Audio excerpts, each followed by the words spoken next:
अस्सलाम वालेकुम नाज़रीन, बिलाल अहमद तबसरा यूके के साथ। नाज़रीन, पाकिस्तान में मिनी बजट अभी महीने पहले आया और उसके बाद पाकिस्तान में महंगाई का एक और तूफ़ान आ गया। लेकिन वो महंगाई सिर्फ पाकिस्तानी अवाम के जो पाकिस्तान में रह रहे हैं उन तक नहीं रही। ये उन्होंने पाकिस्तान से बाहर निकलकर ओवरसीज़ पाकिस्तानीज़, इंटरनेशनल ट्रैवलर्स जो पाकिस्तान विज़िट करना चाहते हैं उन सब पर आ गई है। जी, आपने शायद सुना होगा कि पाकिस्तान में मोबाइल फ़ोन पर पाकिस्तानी गवर्नमेंट ने बेतहाशा टैक्स लगा दिया है। पाकिस्तान के अंदर रहने वाले हों या पाकिस्तान से बाहर से पाकिस्तान ट्रैवल कर रहे हों, जो सेल्स टैक्स है उसको बेतहाशा बढ़ा दिया गया है। मिसाल के तौर पे अगर आप आईफोन 13 प्रो मैक्स की बात करते हैं तो उस पर सिर्फ़ और सिर्फ टोटल टैक्स आप पीटीए को, एफबीआर को पे करेंगे, वो 73,000 पाकिस्तानी रुपीज़ हैं। ये मैं मोबाइल की कीमत की बात नहीं कर रहा, ये उसके ऊपर आप टैक्स पे करेंगे। ये क्यों पे कर रहे हैं और क्यों टैक्स बढ़ाया है? बेसिकली टैक्स बढ़ाने की एक ही वजह होती है जो गवर्नमेंट बढ़ाती है, वो वजह ये है कि वो इनकम जनरेट करना चाहती है, वो और इनकम लेना चाहती है। उसके पास इनकम होगी तो वो स्पेंड कर सकेगी। उसके पास दो तरीके होते हैं ना, अगर आप या तो इन्वेस्टर्स पाकिस्तान में आएँ या किसी मुल्क में जाएं, वो इन्वेस्टमेंट से ही पैसे जनरेट होते हैं, वो भी इन्वेस्ट करते हैं, उससे जो है वो चीज़ों पे इन्वेस्ट करते हैं, उसके बाद वहाँ पे टैक्स लगता है, टैक्स लग के जो वापस गवर्नमेंट को आते हैं। दूसरा तरीका ये कि वो डायरेक्ट सेल्स टैक्स लगाते हैं, डायरेक्ट कंज्यूमर पे सेल्स टैक्स लगाते हैं। मिसाल के तौर पर अगर आप कोई चीज़ खरीदते हैं तो आप पे सेल्स टैक्स लग जाता है।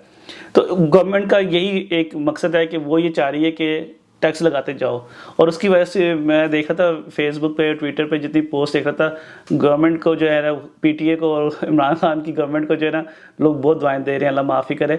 तो ये, लेकिन बहरहाल मकसद तो उनका ये है कि हम टैक्स बढ़ाएं, और ज़्यादातर लोग जो हैं वो परेशान हुए हैं इसलिए कि आईफोन जो है वो महंगी प्रोडक्ट है।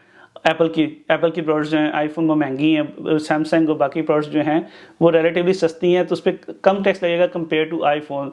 उसकी वजह ये है कि आईफोन पाकिस्तान में मैन्युफैक्चर नहीं होता, लेकिन सैमसंग पाकिस्तान में मैन्युफैक्चर होता है, तो इसलिए सैमसंग की प्राइस पाकिस्तान में कम है, जब आप जिसकी प्राइस पे की बेस पर सेल्स टैक्स लगता है। और इसी तरह मैं अभी आपको बताता हूँ कि अगर आपको फ़ोन की रेंज जो है कि अगर उसके प्राइस की जो रेंज है कितनी हो है तो कितना टैक्स आपको पे करना पड़ेगा। तो पहले ये वजह है। अच्छा, इसमें किन लोगों के लिए सेल्स टैक्स होगा? जिसमें बताया था कोई भी बंदा, कोई भी विजिटर पाकिस्तान विजिट करेगा उसको ये टैक्स पे करना पड़ेगा। कितने दिनों तक के लिए जो है आप इसको यूज़ कर सकते हैं विदाउट पेइंग एनी टैक्स, कि टैक्स ना पे किए बगैर।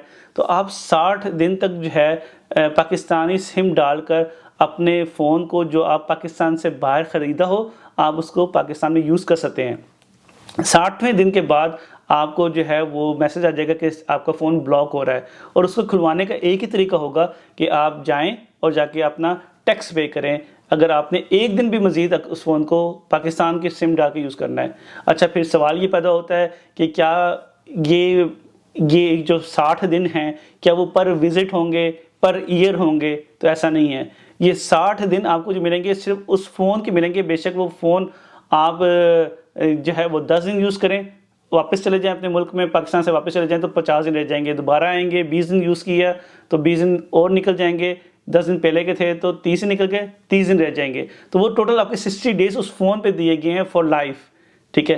तो आपका अगर वो 60 डेज अगर आपने एक ही विजिट पे ख़त्म कर लिए हैं तो दोबारा जब आप पाकिस्तान आएंगे तो वो फ़ोन आपको ब्लॉक मिलेगा अगर आप पाकिस्तान की सिम यूज़ कर रहे होंगे। अलग तरीका ये है कि अगर आप उसमें अपनी रोमिंग कर लें या फिर जो है आप उसमें जो सिम है वो अपनी मुल्क की रखें और वहाँ पे वाईफाई यूज़ करें। लेकिन वो कितना अर्सा यूज़ करेंगे, हर एक के अपने अपने इश्यूज़ होते हैं, सर्कमस्टांसेस डिफरेंट होते हैं, लोकल नंबर चाहिए होता है, लोग कुछ बिज़नेस करते हैं, कुछ लोग लॉन्ग टर्म के लिए जाते हैं। फिर सवाल ये पैदा होता है कि ये sales tax government of Pakistan क्यों ले रही है? मिसाल के तौर पर मैंने ये शर्ट यूके से ख़रीदी है, मैं दुबई जाता हूँ और दुबई में मैं ये शर्ट दोबारा पहनता हूँ, मैं इस पर दोबारा टैक्स दुबई गवर्नमेंट को पे नहीं करता।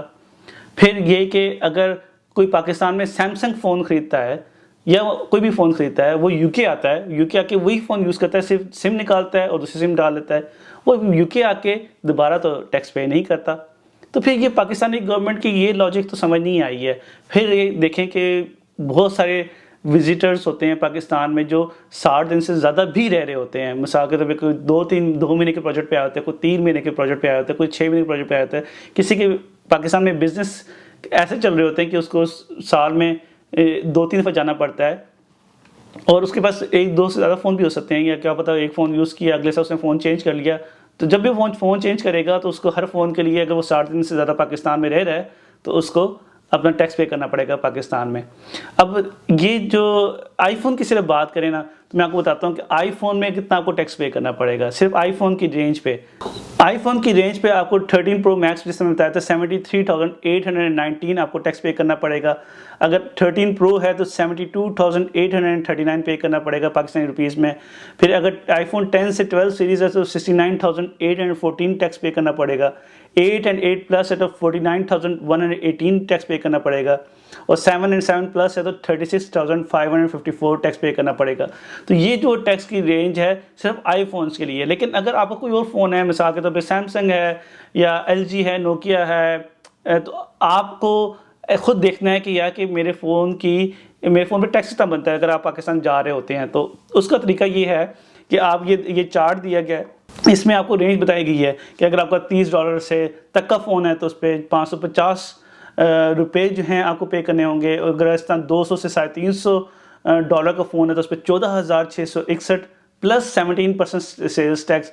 इसी तरह 350 से 500 के दरमियान अगर आपके मोबाइल की मालियत है तो आपको 23,420 प्लस सेल्स जो है 17% देना पड़ेगा। जिस मैंने यही बात की कि जो 17% टैक्स है, इसकी समझ नहीं आती है कि टैक्स तो सेल्स टैक्स तो होता है सेल्स पर है। तो यहाँ आप पाकिस्तान में तो कोई सेल ही नहीं कर रहा जिसको आप खरीद रहे हो फ़ोन, आप यूज़ करने के लिए जो है आपको टैक्स पे करना पड़ेगा। तो ये मेरा ख्याल है कि काफ़ी नाइंसाफ़ी है, और मेरा ख्याल है कि काफ़ी ज़्यादा ये सेटबैक है ओवरसीज़ पाकिस्तानीज़ के लिए, इंटरनेशनल ट्रैवलर्स के लिए जो पाकिस्तान जाके अपना फ़ोन 60 दिन से ज़्यादा यूज़ करना चाहते हैं। ठीक है, आपको स्मगलिंग नहीं होनी चाहिए, मिसयूज़ नहीं होना चाहिए। मुझे पता है कि पाकिस्तान एक ज़माने में तो यहाँ से लोग जो है ब्रीफकेस में 8-8, 10-10 फ़ोन लेकर भी जाते थे। जो पीटीए ने बहुत अच्छा किया कि उन्होंने वो जो एक ब्लॉक वाला रजिस्ट्रेशन वाला चक्कर कर दिया ताकि स्मगलिंग रुके और लोकल मैन्युफैक्चरिंग में जो है वो इजाफा हो, और लोकल मैन्युफैक्चरिंग से जो पाकिस्तान की इकॉनमी है उसको इजाफा हो, जो कि अच्छा स्टेप है। लेकिन मेरा ख्याल है इतनी ज़्यादा टैक्स लगा देना और सेल्स टैक्स लगा देना, जो मुझे लगता है कि मेरा ख्याल है ये पाकिस्तानी गवर्नमेंट ने मुझे नहीं समझ आई कि उन्होंने इसको कंसिडर किया है कि लोग इससे कितने परेशान होंगे। और उसके अलावा बात यह है कि अगर आप इनकी वेबसाइट पे भी जाएँ ना तो आपको इन्फॉर्मेशन कहीं नहीं मिलती है, आपको रिलाई करना पड़ता है कि यार कि कहीं पे यूट्यूब की वीडियो देख लो या फिर किसी का इंटरव्यू सुन लो। कोई भी इन्फॉर्मेशन जो एफबीआई की वेबसाइट पे चले जाएं या पीटीए की वेबसाइट पे चले जाएं, आपको कोई भी क्लियर कट इन्फॉर्मेशन नहीं मिलेगी, कोई आपको स्ट्रेट सवाल और उसके जवाब नहीं मिलेंगे। आपको बस लोगों से पूछ के या यूट्यूब देखकर जो है ना आपको पता करना पड़ेगा कि यार कि कौन क्या कह रहा है और क्या कानून होगा। तो मतलब अगर आपने कोई कानून ले भी आए हैं, कोई आपने नया टैक्स लगा भी दिया है, तो उससे कुछ क्रिस्टल क्लियर इन्फॉर्मेशन तो आप कंज्यूमर को प्रोवाइड करें कि अगर आपने कल जाना हो, पता हो कि यार मैं इस वेबसाइट पर जाऊँगा, मैं ये करूँगा तो मुझे सारी इन्फॉर्मेशन मिल जाएगी। यहाँ पर जो है अगर मैं खुद भी जब ढूंढ रहा था इन्फॉर्मेशन, तो पाकिस्तान में और बहुत सारी वेबसाइट्स ने खुद अपने कैलकुलेटर बना के उसमें डाली हुई है इन्फॉर्मेशन वगैरह। लेकिन ये तो गवर्नमेंट का रिस्पॉन्सिबिलिटी है कि अगर वो कोई भी चीज़ नहीं ला रही है तो उसका सारी इन्फॉर्मेशन को प्रोवाइड करें, प्लेटफॉर्म एक दें, जिससे पाकिस्तानी गवर्नमेंट इमरान खान ई गवर्नमेंट का कॉन्सेप्ट कहते हैं। लेकिन आपकी यहाँ पे ऐप्स तो बड़ी जल्दी बन जाती हैं, लेकिन ऐप पीछे जो स्ट्रक्चर है वो फिर नहीं बनता। जिस तरह मिसाल के तौर पर अब ये पाकिस्तान में ये टैक्स के हवाले से देख लें कि आपको इन्फॉर्मेशन सही आपको लोकल गवर्नमेंट की वेबसाइट से मिल ही नहीं रही है। एफबीआई की वेबसाइट जो है वो मैंने 3-4 मुल्कों से मुख्तलिफ तरीके से जो है वो ओपन करने की कोशिश की है, वो ओपन ही नहीं हो रही है। इतना यूज़र फ्रेंडली सिस्टम ही नहीं है पाकिस्तान का कि आपको जो एक्सेस टू इन्फॉर्मेशन है वो आपको सही तरह मिल जाए, रीजनिंग जो है वो सही तरह मिल जाए। Anyways, thank you for watching today's video. Thank you, अस्सलाम वालेकुम।